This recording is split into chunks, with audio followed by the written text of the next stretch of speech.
ভাই ইমান একবার আনলে কি ফিক্সড না ইমান ভাঙ্গে? আমাদের দেশে অনেক মানুষ মনে করে বাপ দাদার মুসলিম ছিলেন, আমিও মুসলিম, বাপ দাদা মুমিন ছিলেন, আমিও মুমিন, আর অন্যরাও কোরআন হাদিস পড়ে, আমিও কোরআন হাদিস পড়ি, পড়ছি তো পড়ছি, ইমান আনছি টানছি, আর জীবনে কোনোদিন ইমান যাবে না, এরকম বিশ্বাসী লোকের আমাদের সমাজে আছে না নাই? কিন্তু জেনে রাখেন ইমান আনার পরে আবার ইমান ভেঙ্গেও বহু মানুষ জানে না। উদাহরণ, আমি মসজিদে সালাত আদায় করতে যাব, ওযু করছি, ওযু করার পরে আবার পেশাব করছি, এখন আমার ওযু আছে না ভেঙে গেছে? তাহলে ওযু যেভাবে হয় আবার ওযু ভেঙ্গেও। আচ্ছা, আমি নামাজে দাঁড়াইছি, নামাজে দাঁড়ানোর পরে আমার বাড়ি থেকে কল দিচ্ছে, আমি পকেট থেকে মোবাইলটা বের করে বলছি নামাজে আসি পরে কথা বলি, এটা রাইখা নামাজটা ঠিক মতো চালায় গেছি, আমার নামাজ হয়েছে না ভেঙে গেছে? তাহলে নামাজ হয় আবার ভেঙ্গে। অনুরূপ ভাবে ঈমান যেভাবে আনয়ন করা যায়, অনুরূপ ভাবে ঈমান আবার ধ্বংস। ঈমান ধ্বংস হয় কোন কারণে তা বলার আগে আমি ঈমানের সংজ্ঞাটা বলে দিচ্ছি। ঈমান ৬টি ভিত্তির উপর দাঁড়িয়ে আছে, ৬টা বিষয়ের নাম হলো ঈমান। এটা প্রসিদ্ধ হাদিস, হাদিসে জিবরাইল। রাসূলুল্লাহ সাল্লাল্লাহু আলাইহি ওয়াসাল্লাম সাহাবীদের নিয়ে মসজিদে নববীতে বসা ছিলেন। ইতিমধ্যে একজন ব্যক্তি দূর থেকে আসছেন, বড় হাদিস সংক্ষেপ করে বলছি, আস্তে আস্তে একদম আমাদের নবীর কাছে এসে তার পায়ের সাথে পা মানে হাঁটুর সাথে হাঁটু মিলাইয়া, আমরা যেভাবে নামাজে আত্মীয়হেতু তো বসি না, ঠিক এভাবে বসছি। লোকটা মানুষের রূপ ধারণ করে হলেও আসছেন যিনি, তিনি হলেন ফেরেশতা জিবরাইল। আচ্ছা, আসার পরে আমাদের নবীর সামনে এইভাবে হাঁটুর উপর হাত রেখে বলছেন, ইয়া মুহাম্মদ, হে মুহাম্মদ, আখবিরনি আনিল ঈমান, আমাকে আপনি বলেন তো ঈমান কাকে বলে, ঈমান কি জিনিস, ঈমানের সংজ্ঞা কি, ঈমানের পরিচয় কি, আপনি আমাকে বলেন। এখন আপনারা বলেন তো প্রশ্নটা কে করছে? কার রূপ ধারণ করে? মানুষ। কার কাছে করছে? এখন আমাদের নবী উত্তর দিবেন, উত্তরটা মনে ভুল হবে না? ভুল হবে? শোনেন, তিনি বলছেন আল ঈমান ওয়ান তুমিনা বিল্লাহ, ঈমান হলো তুমি আল্লাহকে বিশ্বাস করবা, ওয়া মালাইকাতিহি, আল্লাহর ফেরেশতাদেরকে বিশ্বাস করবা, ওয়া রাসূলিহি, আল্লাহর নবী রাসূলদেরকে বিশ্বাস করবা, ওয়া কুতুবিহি, আল্লাহর আসমানি কিতাবকে বিশ্বাস করবা, ওয়া তুমিনা বিল আখির, তুমি পরকালকে বিশ্বাস করবা, ওয়া তুমিনা বিল কদরি খাইরিহি ওয়া শাররিহি, তোমার তাকদীরে আল্লাহ ভালো রাখতে পারেন, মন্দ রাখতে পারেন, তাকদীরের ভালো মন্দের উপরে বিশ্বাস করবা। কয়টা জিনিস বলছেন? বলেন। আল্লাহর উপর ঈমান, ফেরেশতাদের উপর ঈমান, নবী রাসূলদের উপর ঈমান, আখিরাতের উপর ঈমান, এরপরে তাকদীরে ভালো মন্দের উপর ঈমান, মাঝখানে একটা চলে গেছে, আসমানি কিতাবের উপর ঈমান। মোট কয়টা হলো? 6টা। এই 6টা বিষয়ের উপর ঈমান আনবা, এই 6টা বিষয়কে বিশ্বাস করলে তাকে বলা হয় ঈমান। এই বিষয়ে বিশ্বাস করে যে তাকে বলা হয় মুমিন। আপনাদের কাছে জিজ্ঞাসা, 6 বিষয়ে বিশ্বাস কি আপনারা করেন? সন্দেহ আছে? নিঃসন্দেহে বিশ্বাস করেন কিনা? আচ্ছা, এই সংজ্ঞা যখন আমাদের নবী বললেন, তখন ওই মানব রূপী ফেরেশতা জিবরাইল বলছেন, সাদাক্তা, আপনি ঠিক বলছেন, সাদাক্তা, আপনার উত্তর সঠিক। এখন ওমর রাদিয়াল্লাহু তাআলা বলেন, ফাআজিবনা লাহু ইয়াসআলুহু ওয়া ইউসাদ্দিকু, আমরা তো অবাক, লোকটা প্রশ্ন করে, উত্তর শোনার পরে বলে আপনি ঠিক বলছেন, তাহলে প্রশ্নের উত্তর লোকটা আগে কথা বলেন, আগে না জানলে কেমনে বুঝলাম ঠিক বলছেন? এই হাদিস থেকে শিক্ষা পাওয়া যায়, আল্লাহ জিবরাইলকে আগে ঈমানের পরিচয় বলছেন, তারপরে প্রশ্ন শিখায় দিচ্ছেন, এরপরে গিয়ে বলো তুমি মুহাম্মদ সাল্লাল্লাহু আলাইহি ওয়াসাল্লামকে প্রশ্ন করবা, মুহাম্মদ সাল্লাল্লাহু আলাইহি ওয়াসাল্লাম উত্তর দিবে, আমি যে উত্তরটা শিখাইলাম যদি উত্তরটা এক হয় তাহলে তুমি বলবা ঠিক বলছেন।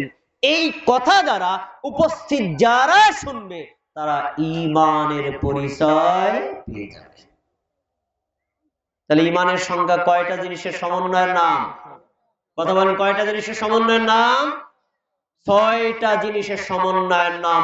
এই 6টা বিষয়কে বিনা সন্দেহে, বিনা সংকোচে নির্দ্বিধা বিশ্বাস করলে তাহলে সেই লোকটা মুমিন হতে পারে। ভাইরা আমার, এখন প্রশ্ন হলো ঈমান যে ভেঙ্গে যায় কোন কোন কারণে, কয়টি কারণে একটু জানা দরকার না? জানা দরকার না? বাংলাদেশ স্বাধীন হয়েছে 1971 সনে। আজকে বাংলাদেশ স্বাধীন হওয়ার পরে যদি বর্ডার সংরক্ষণ করার জন্য বিজিবি বা বিডিআর বাহিনী গঠন না করে রাখতো, তাহলে বাংলাদেশের সীমানাও টিকতো না, আর প্রতিবেশী দেশ থেকে গাঁজা, ইয়াবা, ফেন্সিডিল পাচার হয়ে যুবক যুবতী একটাও থাকলো, সব নষ্ট হয়ে যেত। তাহলে স্বাধীনতা অর্জন করার পরে রক্ষা করা লাগে নাকি লাগে না? অনুরূপ ভাবে ঈমান আনার পরে ঈমানটাকে সংরক্ষণ করতে হয়। কেউ যদি ঈমান সংরক্ষণ না করে, কোন সময় তার ঈমান চলে যাবে সে নিজেও অনুভব করতে পারবে না। অনেক কথা আমি শিরোনাম আকারে বলে দেবো, সবার মুখস্থ হয়ে যাবে, কিন্তু কথা বলতে হবে আমার সাথে। রাজি আছেন তো? বলেন, ঈমান ভেঙে যাওয়ার মৌলিক কারণ চারটি। বলেন, আবার বলেন, ঈমান ভেঙে যাওয়ার মৌলিক কারণ কয়টি? চারটি। এক, শিরিক করা। দুই, কুফরি করা। তিন, নেফাকি করা। চার, বিদআত করা। কয়টার নাম বলছি? এক হলো শিরিক করা। শিরিক মানে হলো আল্লাহর সাথে কাউকে অংশ স্থাপন করা। তো এই কাজ যে করে তাকে বলা হয় মুশরিক। কি বলা হয়? মুশরিক। আর কুফর হলো অস্বীকার করা। এই কাজ যে করে তাকে বলা হয় কাফির। কি বলে? এরপরে নেফাকি করা। নেফাক মানে কপটতা, মুখে বলে এক, অন্তরে রাখে অন্য জিনিস। এই কপটতা করে যে তাকে বলা হয় মুনাফিক। কি বলে? এরপরে 4 নম্বর হলো ইবাদত হিসেবে আমাদের নবী এবং সাহাবী যদি কোনো আমল না করে, ওই কাজটা নেকির আশায় ইবাদত হিসেবে করে, ওর নাম হলো বিদআত। এই বিদআত করে যে তাকে বলা হয় মুবতাদি বা বিদআতি। কয়টা কথা বললাম? তাহলে আমরা আমাদের ঈমান সংরক্ষণের জন্য শিরিক করব না ছাড়ব? কুফরি করব না ছাড়ব? নেফাকি করব না ছাড়ব? বিদআত করব না ছাড়ব? এই চারটা কাজ যদি কোনো ব্যক্তি বিনা দ্বিধায়, বিনা সংকোচে, সর্বোচ্চ সতর্কতা নিয়ে বর্জন করতে পারে, তার শ্রেষ্ঠ সম্পদ ঈমান সংরক্ষণ থাকবে। সে যদি আমলও কিছু ভুল ত্রুটিও করে, আল্লাহ টুডে আর টুমরো একদিন না একদিন তাকে ক্ষমা করে জান্নাত দিবেনই দিবেন ইনশাআল্লাহ। তাহলে কি আমরা ঈমানটাকে সংরক্ষণ করার জন্য এই চার কাজ ত্যাগ করতে পারবো না? বলেন, শিরিক করবেন না ছাড়বেন? কুফরি করবেন না ছাড়বেন? নেফাকি করবেন না ছাড়বেন? বিদআত করবেন না ছাড়বেন? এগুলো পরিত্যাগ করবেন, তাহলে আপনার ঈমান টিকে থাকবে, তাহলে আপনি একদিন ইনশাআল্লাহ জান্নাতে যেতে পারবেন। মাঝখানে একটা কথা বলছিলাম, ঈমান মুমিনের জীবনের সবচেয়ে শ্রেষ্ঠ সম্পদ হওয়ার পরেও বাংলাদেশের মুসলমানদের কর্ম দেখলে মনে হয় এদের কাছে ঈমানের দাম ছাইয়ের চাইতেও কম। ছাই চেনেন? ছাই রান্না করার পরে কি ছাই, ছাইয়েরও একটা দাম আছে, কিন্তু বাঙালি মুসলমানদের দেখলে মনে হয় এদের কাছে ছাইয়ের মতো ঈমানের কোনো দাম নেই। তাই যদি না হতো, তাহলে বাংলার জমিনের মুসলমানেরা ঈমানের মতো শ্রেষ্ঠ সম্পদ কবরে, মাজারে, দরগায়, দুর্গায় অথবা বিভিন্ন স্থানে, বিভিন্ন বস্তুর স্থানে গিয়ে সেজদা দিয়ে রুকু করে, দান করে, মানত করে নিজের শ্রেষ্ঠ ঈমানটাকে নষ্ট করত না। কবরে, মাজারে পীর সাহেবকে সেজদা দেওয়ার মতো মানুষ আমাদের বাংলার জমিনে একজনও নাই। আছে?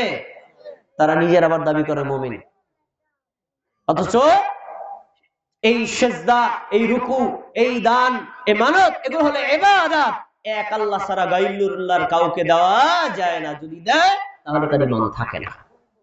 ভাইরা আমার, অল্প সময় কথা আছে, এবার আমি একটু কথা বলবো ইসলাম সম্পর্কে। আমাদের ধর্মের নাম কি?